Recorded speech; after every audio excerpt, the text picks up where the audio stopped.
Marcus Holloway stood at the floor-to-ceiling windows of his penthouse office, surveying the city sprawled beneath him like a kingdom awaiting orders.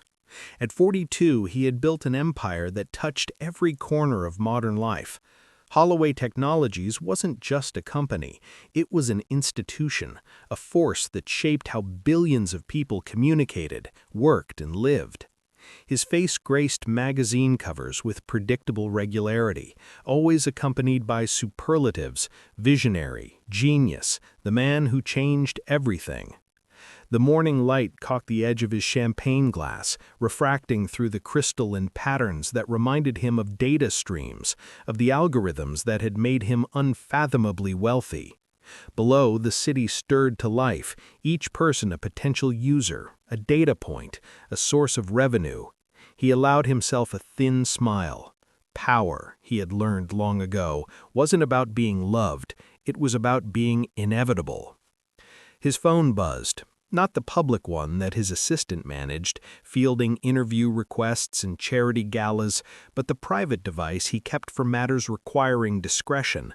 The message was brief, coded in a language only a handful of people would understand. The situation in Portland required immediate attention. Marcus set down his glass, the smile fading. Portland. That name alone was enough to tighten his jaw. 3 years ago, Portland had been nothing more than a minor acquisition, a promising startup called EchoStream that had developed revolutionary audio compression technology. The founders, a married couple named David and Lisa Chen, had been idealistic to the point of naivety, talking endlessly about democratizing media and giving voice to the voiceless. Marcus had smiled through their presentations, nodding at the appropriate moments, while calculating how quickly he could strip the company for its patents and eliminate the competition. The acquisition was textbook, a generous offer that seemed too good to refuse, wrapped in promises of autonomy and continued innovation. The Chens had celebrated, believing they had found a partner who shared their vision. 6 months later, Marcus had restructured the entire division, fired 90% of the staff, and buried the original EchoStream technology in a vault of unused patents. It was business. It was what survivors did in the technological arms race that defined the modern economy. But David Chen had refused to stay buried. He had started asking questions, making noise about breach of contract and stolen intellectual property. Marcus had deployed the usual tools: lawyers who could argue black was white, financial pressure applied to anyone who might listen to Chen's complaints, and finally, a carefully calculated settlement that came with an ironclad non-disclosure agreement. $5 million for Chen's silence. It was pocket change, a rounding error in quarterly earnings. Chen had taken the money. The NDA was signed, witnessed, and filed away. The matter, as far as Marcus was concerned, was closed. That had been 18 months ago. The city below continued to wake up, oblivious to the transactions that shaped their digital lives, unaware of the compromises and casualties that paved the road to innovation. Marcus turned from the window and walked to his desk, a minimalist slab of rare wood that had cost more than most people earned in a year. His assistant, Jennifer, appeared in the doorway with the timing of someone who had learned to read his moods from posture alone. "The legal team is ready for the 9, she said, her voice professionally neutral. "And you have the board presentation at 11. Mr. Carlson called again about the merger terms." "Tell Carlson the terms are final," Marcus replied without looking up from his phone. "If he wants to negotiate, he can find another buyer." Jennifer nodded and disappeared. She was good at her job, which meant knowing when to speak and when to vanish. Marcus appreciated efficiency. He scrolled through the coded message again, reading between the lines. Chen had violated the NDA. Not publicly, not yet, but he had been talking to journalists, sharing documents that should have remained sealed. The legal team had intercepted the communications, as they were paid handsomely to do, but containment was becoming complicated. The phone buzzed again. This time it was Richard Vance, his head of security, and the man responsible for handling problems that couldn't be solved with lawyers alone. Vance had come from a background that didn't bear close examination, 3 letters of a government agency that officially did not conduct domestic operations. He was expensive, discreet, and utterly without sentiment. "We need to meet," Vance's message read. "Today, private." Marcus typed a quick response, suggesting the secure conference room in the sub-basement, a space that wasn't on any official floor plan and where conversations could occur without digital footprints. He checked his watch. 2 hours until the board meeting, enough time to understand the scope of the problem and formulate a response. He had built his empire on the principle that every problem had a price point, every obstacle could be overcome with sufficient application of resources. Money wasn't just currency, it was leverage, influence, and ultimately, power. The ability to make problems disappear, to reshape reality to match his preferences, was worth more than any material possession. As he prepared for the meeting with Vance, he reflected on the nature of truth. It was, he had concluded years ago, malleable. History was written by whoever controlled the narrative, and in the modern world, narrative control required capital and ruthlessness in equal measure.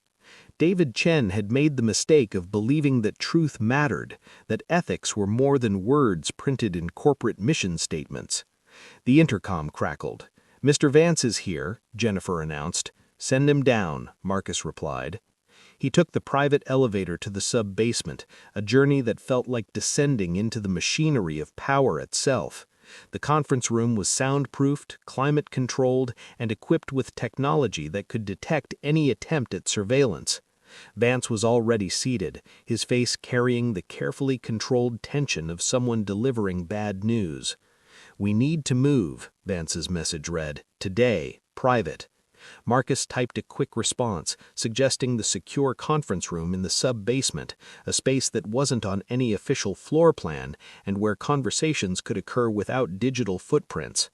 He checked his watch. 2 hours until the board meeting, enough time to understand the scope of the problem and formulate a response. He had built his empire on the principle that every problem had a price point, every obstacle could be overcome with sufficient application of resources. Money wasn't just currency, it was leverage, influence, and ultimately, power. The ability to make problems disappear, to reshape reality to match his preferences, was worth more than any material possession. As he prepared for the meeting with Vance, he reflected on the nature of truth. It was, he had concluded years ago, malleable. History was written by whoever controlled the narrative, and in the modern world, narrative control required capital and ruthlessness in equal measure. David Chen had made the mistake of believing that truth mattered, that ethics were more than words printed in corporate mission statements. The intercom crackled. "Mr. Vance is here," Jennifer announced. "Send him down," Marcus replied. He took the private elevator to the sub-basement, a journey that felt like descending into the machinery of power itself. The conference room was soundproofed, climate-controlled, and equipped with technology that could detect any attempt at surveillance. Vance was already seated, his face carrying the carefully controlled tension of someone delivering bad news. "We need to move," Vance's message read. "Today, private." Marcus typed a quick response, suggesting the secure conference room in the sub-basement, a space that wasn't on any official floor plan and where conversations could occur without digital footprints. He checked his watch. 2 hours until the board meeting, enough time to understand the scope of the problem and formulate a response. He had built his empire on the principle that every problem had a price point, every obstacle could be overcome with sufficient application of resources. Money wasn't just currency, it was leverage, influence, and ultimately, power. The ability to make problems disappear, to reshape reality to match his preferences, was worth more than any material possession. As he prepared for the meeting with Vance, he reflected on the nature of truth. It was, he had concluded years ago, malleable. History was written by whoever controlled the narrative, and in the modern world, narrative control required capital and ruthlessness in equal measure. David Chen had made the mistake of believing that truth mattered, that ethics were more than words printed in corporate mission statements. The intercom crackled. "Mr. Vance is here," Jennifer announced. "Send him down," Marcus replied. He took the private elevator to the sub-basement, a journey that felt like descending into the machinery of power itself. The conference room was soundproofed, climate-controlled, and equipped with technology that could detect any attempt at surveillance. Vance was already seated, his face carrying the carefully controlled tension of someone delivering bad news. "We need to move," Vance's message read. "Today, private." Marcus typed a quick response, suggesting the secure conference room in the sub-basement, a space that wasn't on any official floor plan and where conversations could occur without digital footprints. He checked his watch. 2 hours until the board meeting, enough time to understand the scope of the problem and formulate a response. He had built his empire on the principle that every problem had a price point, every obstacle could be overcome with sufficient. Sarah Brennan sat in the small coffee shop 3 blocks from the Chronicle's offices, her laptop open but largely ignored. Across from her, David Chen looked older than his 38 years, the weight of the past months etched into the lines around his eyes. His hands wrapped around a coffee cup that had long since gone cold, and when he spoke, his voice carried the exhaustion of someone who had fought too long with too little support. "I know what I'm asking," David said quietly. "I know the risks, but if I don't do this now, if I let them bury this, then everything Lisa and I built means nothing." Sarah studied him carefully. In her 15 years as an investigative journalist, she had learned to distinguish between whistleblowers seeking justice and those seeking revenge. David Chen, she had concluded after weeks of vetting his story, was genuinely motivated by principle. It made him either admirable or foolish, possibly both. "Walk me through it again," she said, opening a fresh document on her laptop. "From the beginning, the promises they made during acquisition." David took a breath and began the story she had heard in fragments over their previous meetings, but this time with the resigned clarity of someone who had accepted the consequences of his choices. Holloway Technologies had approached EchoStream with what seemed like a perfect partnership.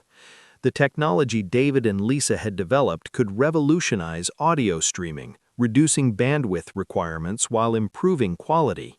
It was elegant, innovative, and potentially worth billions. Marcus Holloway himself had flown to Portland for the final negotiations, charming and persuasive. He spoke their language, understood their vision, or at least performed understanding with convincing sincerity. The acquisition terms had seemed generous: $30 million, continued leadership roles for both founders, and most importantly, a commitment to developing and deploying their technology rather than shelving it. "We believed him," David said, and Sarah heard the bitterness beneath the words.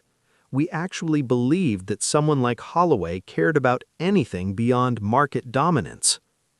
The betrayal had been systematic.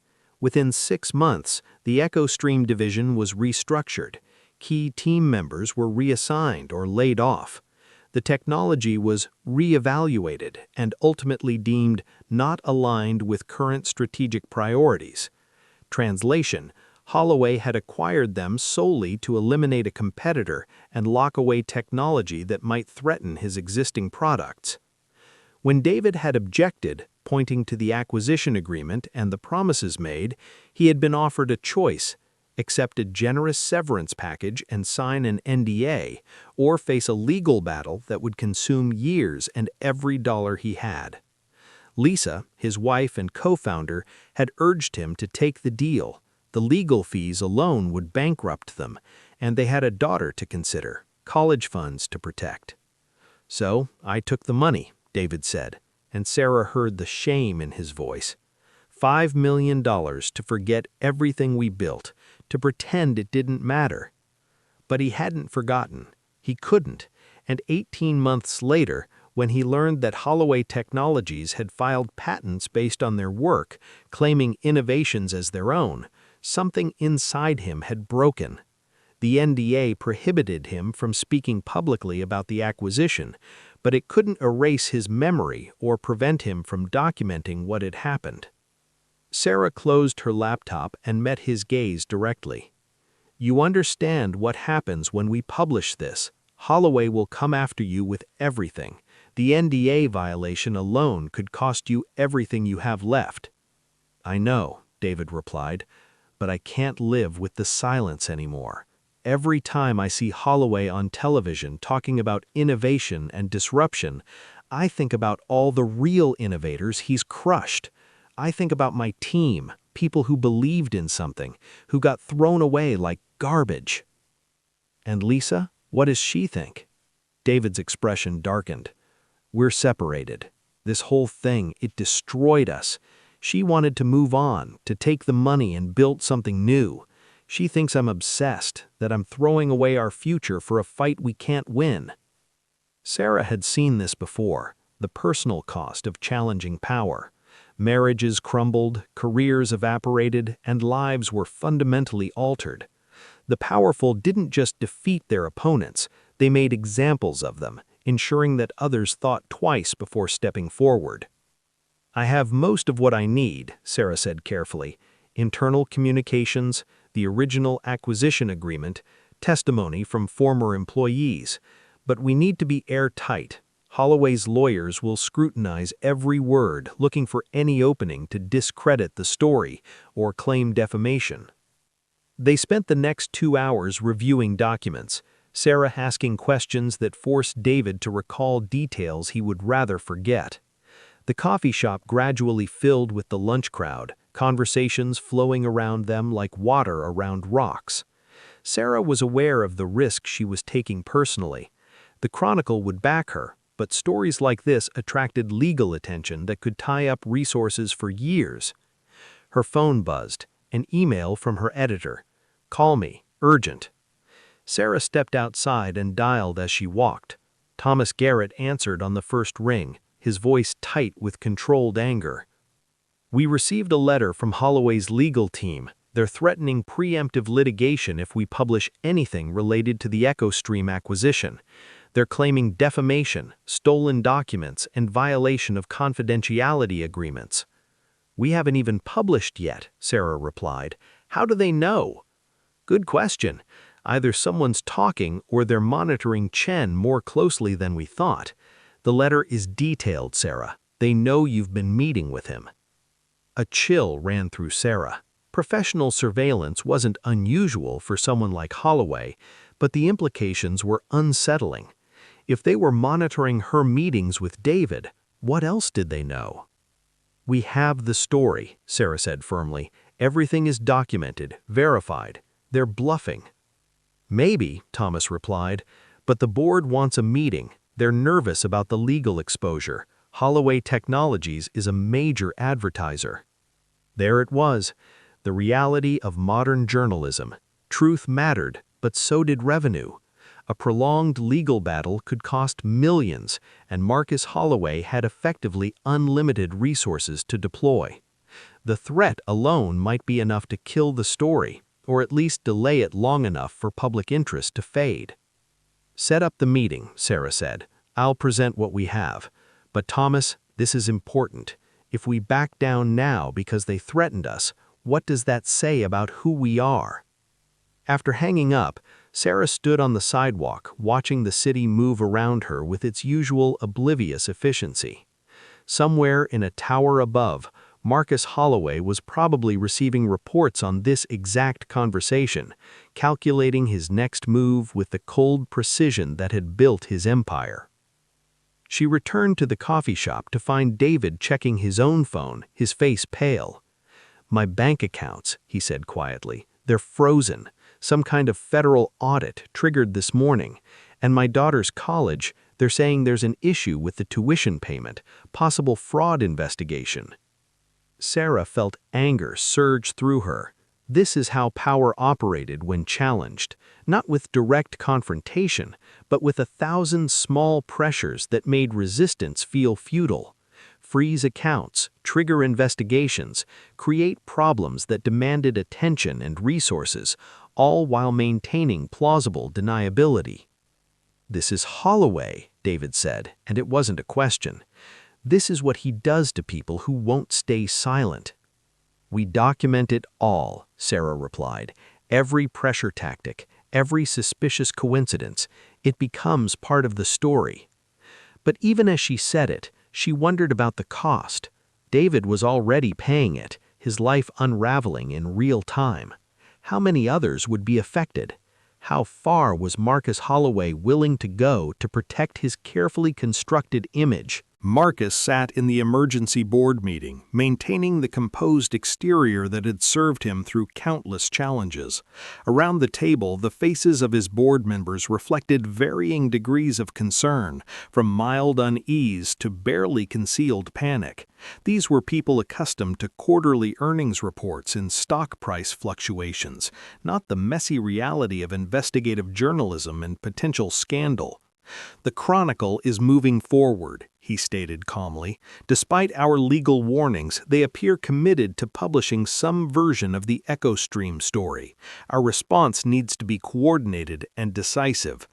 Margaret Chen, one of the few board members not intimidated by his presence, leaned forward. "What exactly are we dealing with, Marcus? What truth are we trying to contain?" The question hung in the air, challenging the narrative he had been carefully constructing. Marcus chose his words precisely. "We're dealing with a disgruntled former employee who signed an NDA, accepted substantial compensation, and is now violating that agreement by sharing confidential business information. This isn't about truth or ethics, it's about contract law and protecting proprietary information." "But did we shelve the technology?" Margaret pressed. "Did we acquire EchoStream specifically to eliminate competition?" "We made a strategic business decision based on market analysis and integration challenges," Marcus replied smoothly. "Acquisitions don't always result in product deployment. That's normal corporate practice." "Normal, perhaps, but ethical?" The word hung between them, uncomfortable and accusatory. Marcus felt the irritation rising, but kept his voice level.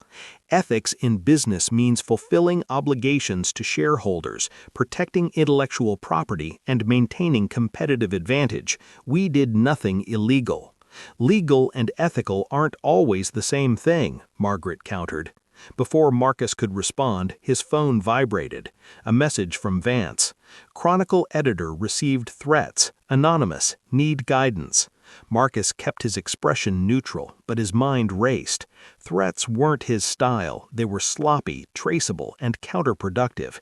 If someone on his team had escalated beyond his authorization, it complicated everything.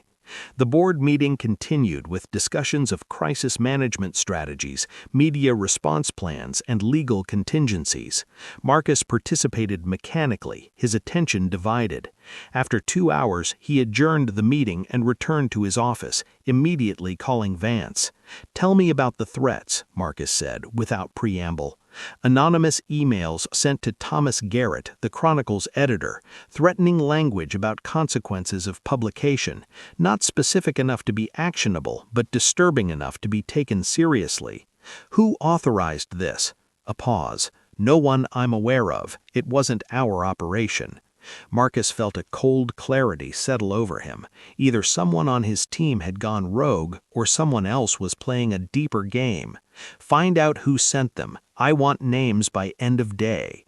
As he ended the call, Marcus reflected on the strange trajectory of the past weeks. He had built his empire on the belief that sufficient resources could solve any problem, that power lay in the ability to shape reality to one's preferences. But David Chen, armed with nothing but documents and conviction, was proving surprisingly resilient.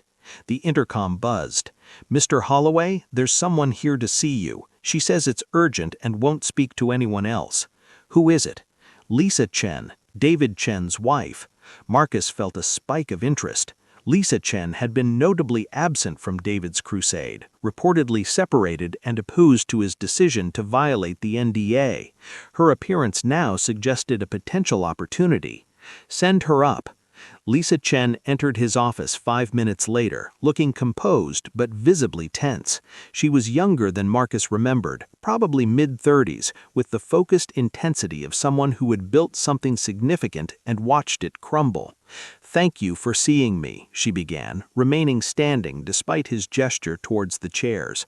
"I'll be direct. I want this to stop. Whatever's happening between you and David, it's destroying what's left of our family." Marcus studied her carefully.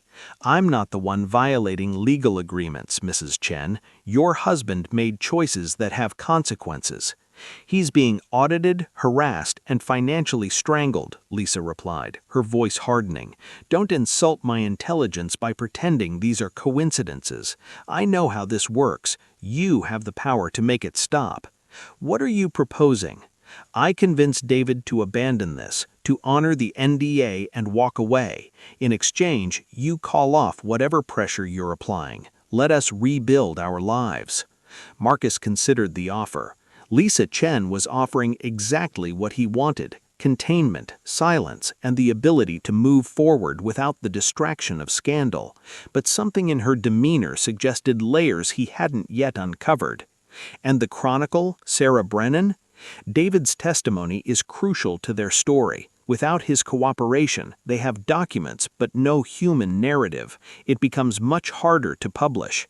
"Why now? Why reach out after your husband has already committed to this path?" Lisa's composure cracked slightly. "Because I'm watching him destroy himself. Because our daughter deserves better than parents consumed by a battle they can't win. Because sometimes principle costs too much." Marcus recognized the exhaustion in her voice, the pragmatism that came from weighing ideals against reality. It was a calculation he understood intimately. "If I agree," he said slowly, "I need guarantees. David signs an expanded NDA, returns any documents in his possession, and makes a public statement retracting any claims against Holloway Technologies." "That's humiliation," Lisa said. "You're asking him to admit he was wrong. I'm asking him to acknowledge reality. He violated a contract, shared confidential information, and made unfounded accusations. A retraction is mercy, not punishment." Lisa was silent for a long moment, and Marcus could see the internal battle playing across her features. Finally, she nodded. "I'll talk to him. But the pressure stops today. No more audits, no more frozen accounts, no more threats." "Agreed," Marcus said, extending his hand. They shook, a business transaction masquerading as reconciliation.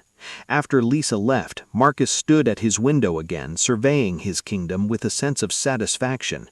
This was how problems were solved, not through crude force, but by identifying leverage and applying it with precision. His satisfaction lasted exactly 18 minutes. That's when the email arrived, carbon copied to the entire board, from an anonymous account with the subject line, "The Truth About Marcus Holloway." Marcus opened the attachment with mounting dread. It was a comprehensive document, meticulously detailed, outlining not just the EchoStream acquisition, but a pattern spanning years.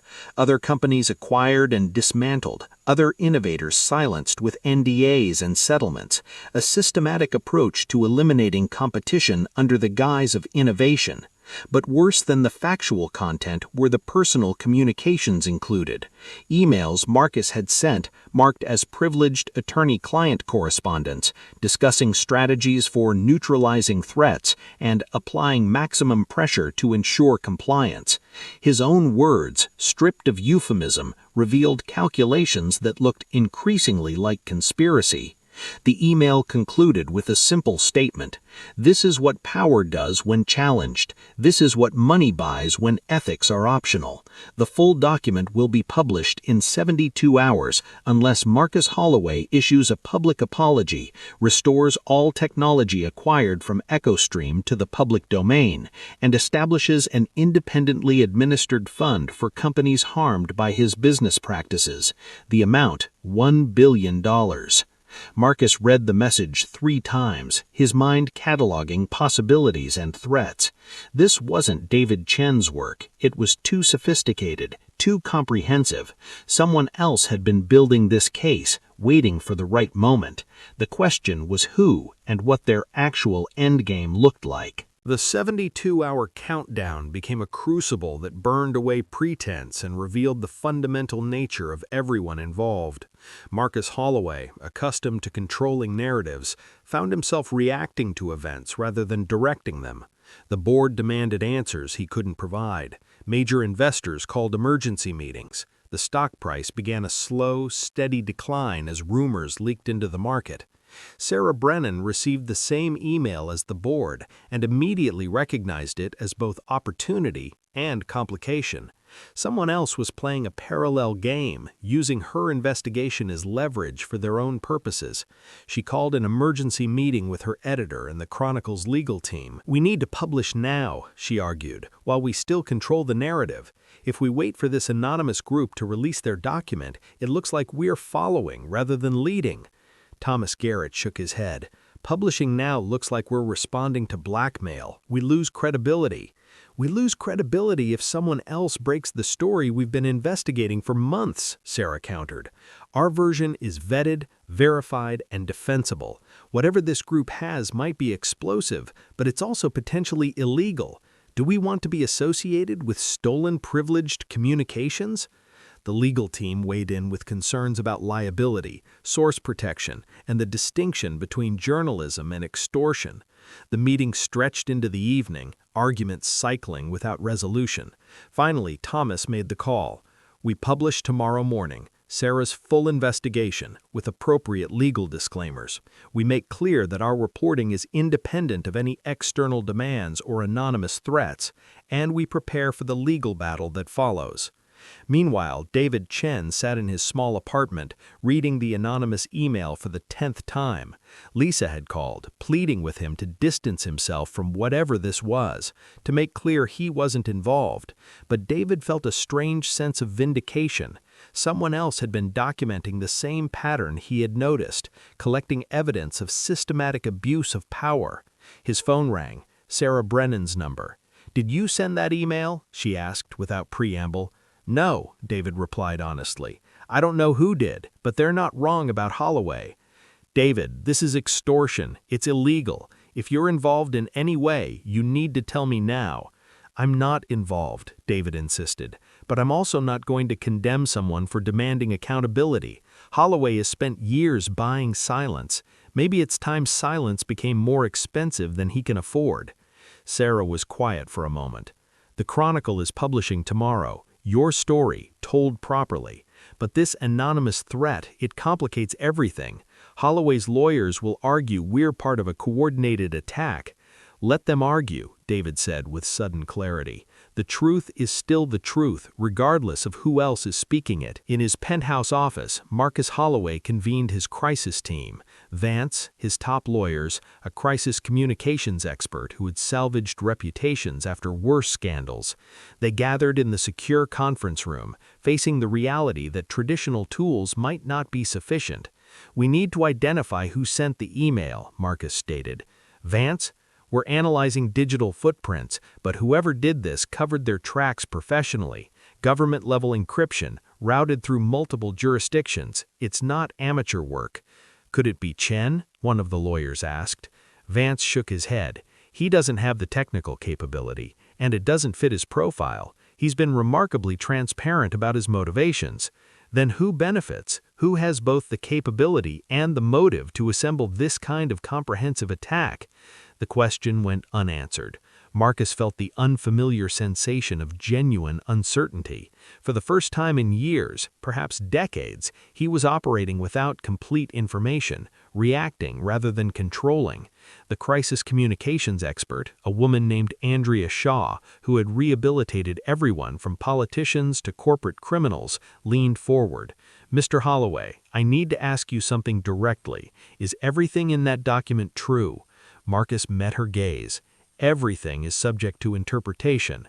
"That's not an answer," Andrea replied, "because if you're going to fight this, you need to be prepared for everything to become public. Every email, every conversation, every strategic decision. Can you defend all of it under public scrutiny? The silence stretched. Finally, Marcus spoke. What do you recommend? Counterintuitively, consider meeting the demands partially, not the full billion, not the public apology as written, but acknowledge mistakes, announce reforms, establish some kind of restitution fund, control the narrative by appearing to respond to legitimate criticism rather than extortion. That's surrender, Vance objected. That's survival, Andrea countered. The alternative is fighting on multiple fronts simultaneously. The Chronicle's story, the anonymous document, potentially federal investigations if any of this suggests illegal activity. You can't win all those battles at once, and the attempt will consume everything. Marcus stood and walked to the window, a gesture that had become almost ritualistic. Below, the city continued its oblivious existence, millions of people whose lives were interconnected by technology he had helped build. He had always viewed power as the ability to shape outcomes, to impose his will on resistant reality. But perhaps true power lay in knowing when to adapt, when to accept that control was sometimes an illusion maintained only through constant vigilance and increasingly desperate measures. The Chronicle publishes tomorrow, he asked. First thing, one of the lawyers confirmed. We've seen an advance copy. It's damaging, but defensible. The anonymous document is potentially worse because it includes privileged communications. Marcus made his decision. We respond to the Chronicle with a measured statement, acknowledging differences in business philosophy, but denying any illegal conduct. Simultaneously, we announce a comprehensive review of acquisition practices and the establishment of a technology innovation fund to support independent developers, $50 million initially. That's nowhere near $1 billion, Vance noted. It's enough to change the narrative, Marcus replied. We're not responding to extortion, we're proactively addressing legitimate concerns about industry practices. Andrea nodded approvingly. That could work, but you need to mean it. If this is just performance, it will be exposed. Everything is performance, Marcus said quietly. The question is whether the audience believes it.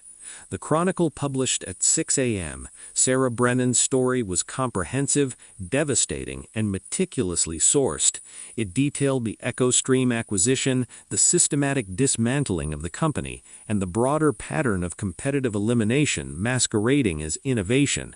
David Chen's testimony provided the human element, a David versus Goliath narrative that resonated immediately.